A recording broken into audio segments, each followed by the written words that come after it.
सभी channel subscribers को मेरा नमस्कार। आज मानव जीवन एक वरदान इस विषय पर चर्चा करेंगे। मनुष्य जीवन की श्रेष्ठता पर एक कथन है, मनुष्य जीवन इस सृष्टि की सबसे श्रेष्ठ रचना है। लगता है भगवान ने अपनी सारी कारीगरी को समेट कर इसे बनाया है।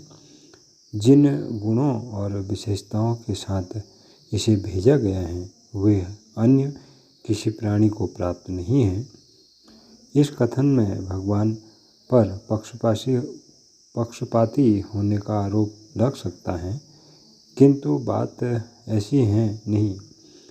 भगवान तो सबके पालनहार पिता हैं। उन्हें अपनी सभी संतानें एक समान प्रिय हैं और वे न्यायप्रिय हैं। सभी प्राणियों को उन्होंने जीने लायक आवश्यक सुविधाओं को देकर भेजा है।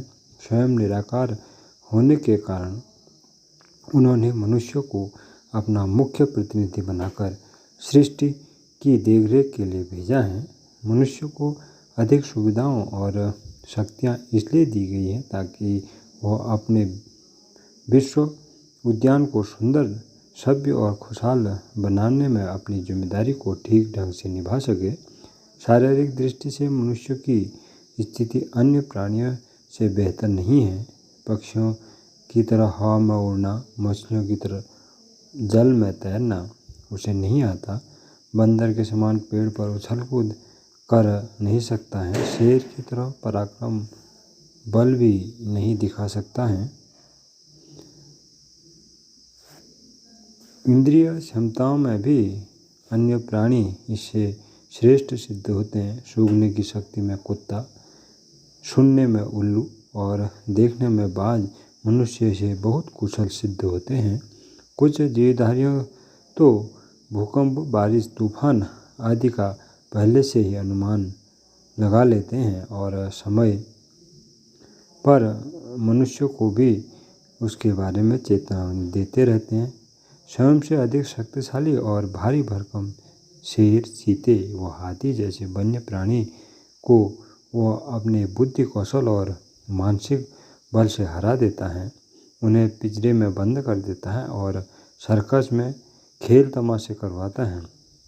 अपनी बौद्धिक और मानसिक विशेषताओं के बल पर ही उसने अपने जीवन को सुखी और सरल बनाने में प्रयास और ज्ञान विज्ञान की इतनी सारी खोजें कर डाली हैं।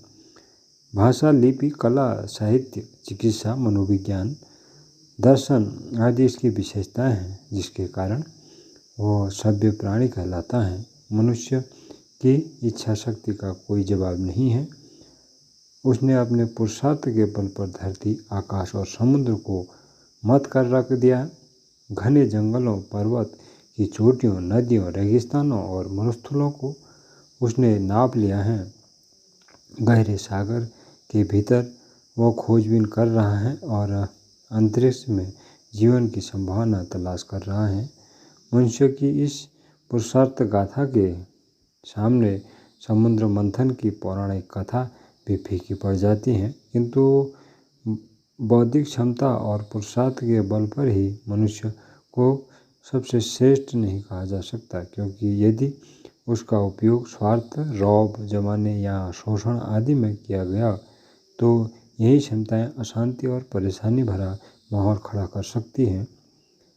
वह ईश्वर की उस इच्छा की भी अवज्ञा है जिसके अनुसार उसने मनुष्य को अतिरिक्त योग्यता विश्व उद्यान को सजाने संवारने के लिए दी है।